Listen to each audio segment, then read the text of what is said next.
Marriage and couples therapists. Have you ever simply told the couple they were not right for each other? How often have you met a couple whose problems were unresolvable? My late husband and I went to marriage therapy for a while. During one of our 9 AM sessions, the therapist pulled me aside and told me he could smell alcohol on my husband.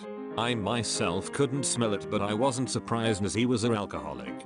Anyway, I told my husband when we got home the therapist smelled him, and of course my husband got mad at me. Then he refused to go back. The next session I went alone, and after the full hour the therapist told me to get a lawyer and leave him. I didn't, and had 2 more miserable years before he died from all the damage alcohol did to his heart over the years. My uncle was a religious leader and a couple went to him for counseling. He said that was the only couple where he advised the wife to divorce her husband. Her husband was addicted to Star Trek.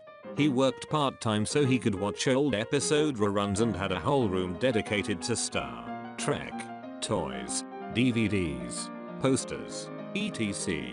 He checked out of his marriage. Sex life was non-existent. He had no interest in being a father to his kids and was basically a troll in the basement. He had no intention of changing and didn't want to give up any Star Trek time. Wife took the advice, got a divorce, lost a bunch of weight, looks better and feels better.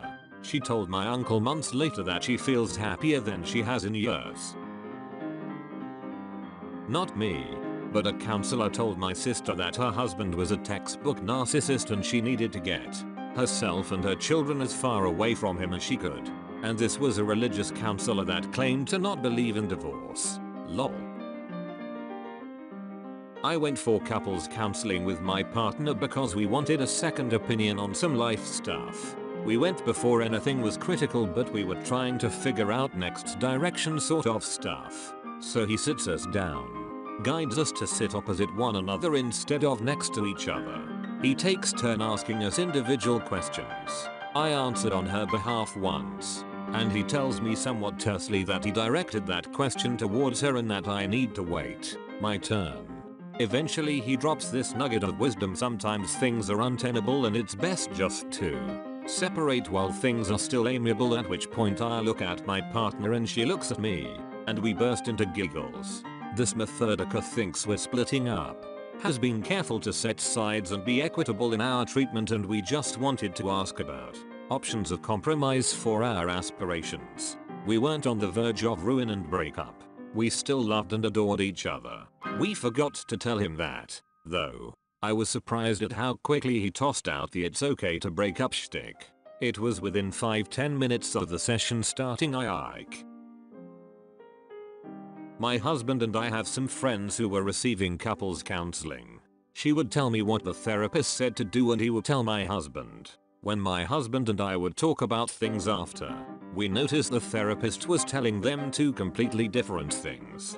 Our friends had been seeing her for years and were starting to think their problems were unresolvable. It was our theory that the therapist was doing this as a way to keep clients coming back to her. We advised our friends to seek a different therapist.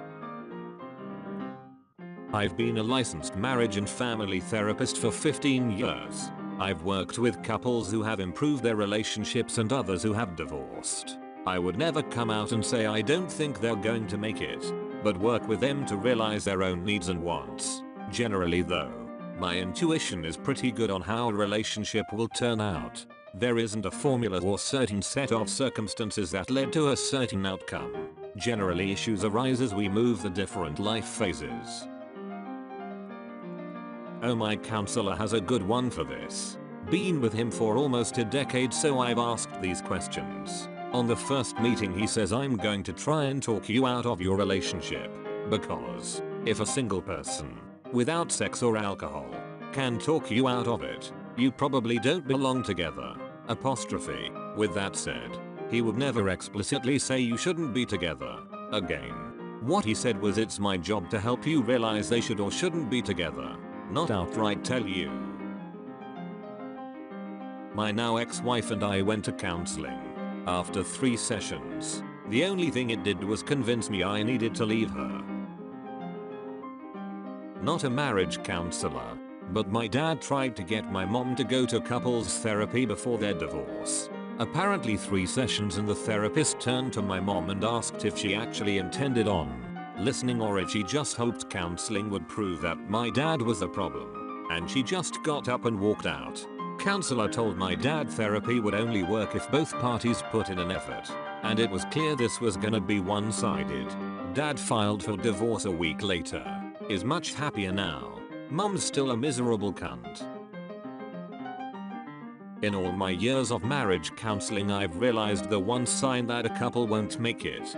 They show contempt for each other. Not even hatred or anger. Just disdain. Egg eye rolling. Diminishing one another's points etc. Let me preface by saying my ex's father was a piece of shit. He was a Lutheran minister that cheated on his wife so many times he lost his job and his wife left him. So he became a therapist. As a couples therapist, he saw his job as walking one person through the hoops that the other had already checked out of the relationship. Then the weaker of the splitting couple became a regular. His patients became his minions after that. He'd keep them coming back week after week and they would do errands for him. My mother told me about when her and my father went to marriage therapy. This conclusion ultimately occurred when my father referred to me and my many half-brothers and sisters as those kids that kid. This happened over many sessions. And add in other charming qualities my father showed during the therapy as well. I can't recall how many, but my mother was eventually pulled aside and told to divorce this man and go live a happy life with your son, without him ever being around. Apostrophe. Well, 28 years later, I was 4 when all this happened. The therapist was right.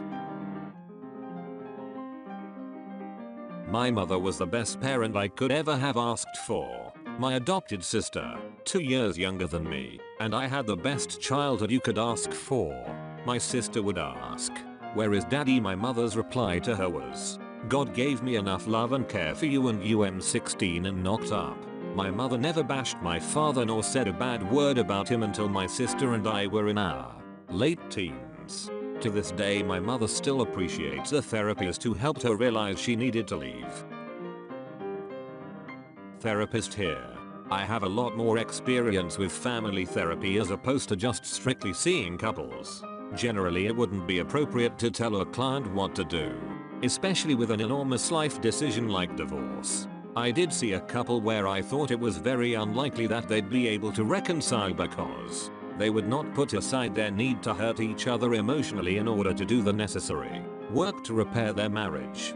Plus the wife had disclosed to me that she only was staying in the marriage out of guilt and was miserable. I might ask questions like, "Do you feel like living this way is sustainable etc." to get the gears turning. Generally I help people feel more confident about how they're already feeling what they already want to do. Not directly related to the question, but I had a friend who had been married for 2 years. He and his wife were both 20.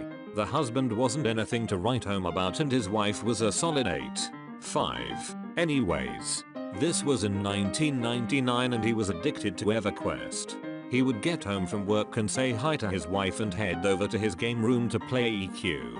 This went on for months and he basically refused to have sex with her. They went to counseling and the counselor actually said, "Look man, your wife is very attractive. Do you want her sleeping with other men?" I guess that scared him, so he ended up selling his computer.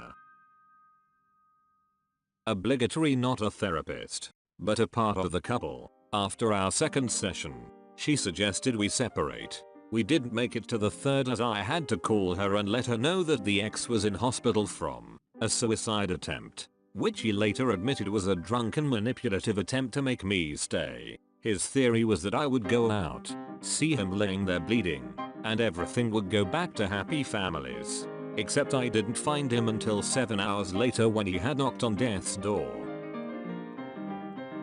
Nearly graduated couples therapist here. Generally there aren't many issues that can come up that are completely unresolvable, but there are some. Generally though it just comes down to compromising, and if you can actually slow down and hear your partner properly. Sadly many couples come to therapy too late for this and simply can't muster up the motivation to complete homework assignments or really take what is